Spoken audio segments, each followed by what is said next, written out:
Започна судењето за случајот адитив, за злоупотреба на јавни набавки и перење пари при набавка на адитиви за јаглен за потребите на РЕК Битола и РЕК Осломи.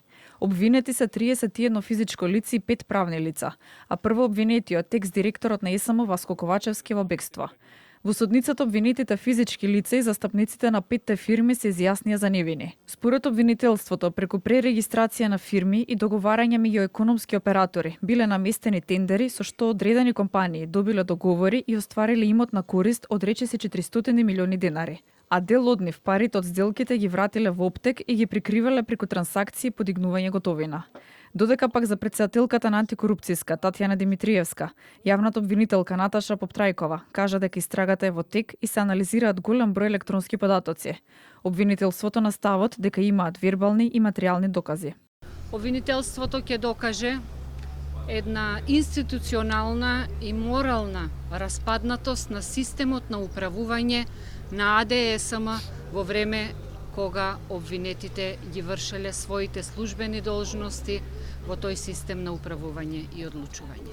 Секако ќе докажеме во секој еден дел од обвинението дека обвинетите се организирале во злосторничко здружување со цел вршење на кривичните дела.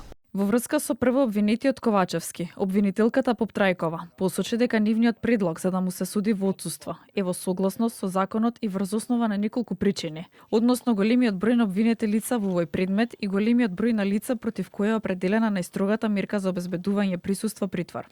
Останува фактот дека против овој обвинет и во оваа постапка и во уште една постапка која што се води во обвинителството за организиран криминал и корупција се распишани и национални и меѓународни потерници и по пронаоѓање на истиот се надеваме дека од страна на органите на МВР во соработка со своите странски партнери за истиот ќе биде побарана екстрадиција. Судскиот процес го води судијката Даниела Димовска, а следното рочиште е закажано за 26 јуни. Судењето се одржа во новата дигитална судница, каде што се овозможува поголема безбедност и ефикасност во процесуирање на сложени предмети.